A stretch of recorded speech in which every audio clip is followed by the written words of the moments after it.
same feeling as 摄阳吧. He said that in the old days when I was a kid, I felt that it's a luxury to be able to eat instant noodles. But then I got to know there's so many bad health effects of instant noodles, and people right now have better health values. But still, even realizing that instant noodles is unhealthy, sometimes you just have the craving for it. Totally. Totally. And that's the thing. I mean, sales volume might be declining, but certainly, I mean, if we look at other places that have had histories of instant noodles, they're still there. They're certainly still there in the United States.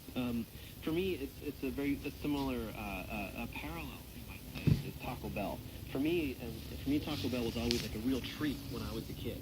We hardly ever went there, mostly because my parents knew that it was just, total crap food. Really, really cheap food as well. But now, whenever I go back to the U.S., one of the first things I do is have Taco Bell. I know it's amazingly unhealthy. I know it's just kind of, if you think about how they make a lot of their stuff, it's kind of disgusting. But man, it just tastes so good. Yeah, and also Kurt offers a sort of a remedy for it. She says that what you can do is that you can boil it instead of just using boiled water to soak it for 5 minutes, and also you can add eggs and veggies and other things in it. This will make you a bit better. It tastes better. That's if you're like doing it at home. Yeah, it's true. And that's sort of like having a Big Mac and then having McDonald's salad alongside, and it still doesn't, brush off the fact that you're still having a Big Mac. Look, yeah, fine, but a Big Mac plus, a Diet Coke, it's a lot less calories than a Big Mac and a regular Coke, right? Well, why not just not have the Big Mac? Because Big Macs are delicious.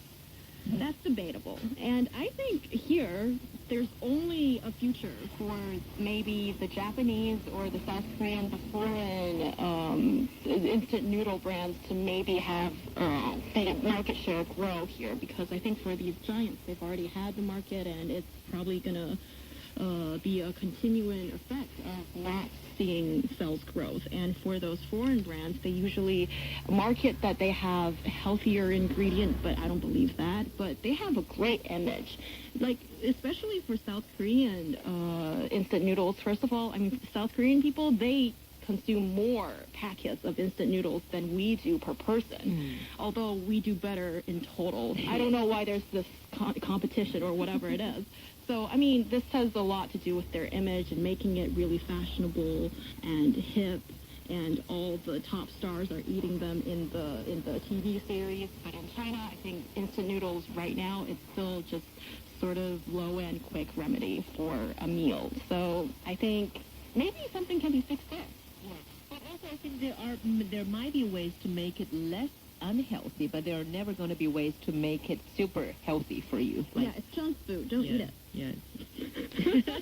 That is my statement right now. Yeah. And Chloe says that she used to eat instant noodles every midnight when she was doing papers in high school, but then she stopped because she got really sick and tired of it. Well, I think it's really interesting. I've seen it myself as well.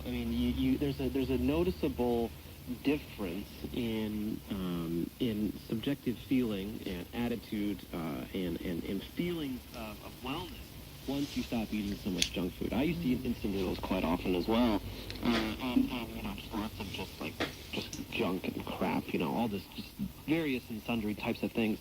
But now that I've moved more towards fresher foods, I'm not saying I never eat junk food. I still do, but certainly it makes up a smaller portion of my diet, and I feel a lot better in general, I have to say. Yeah, I feel a lot happier since I stopped drinking Coke.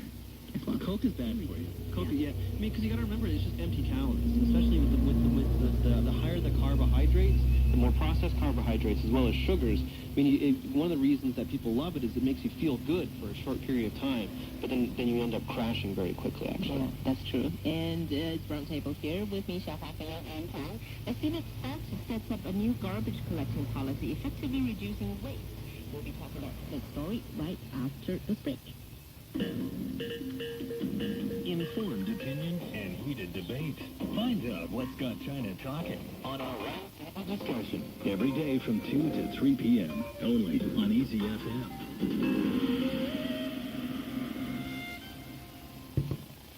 A famous scenic spot in southwest China has set up what's called a garbage bank and offer giveaways for tourists who hand in their garbage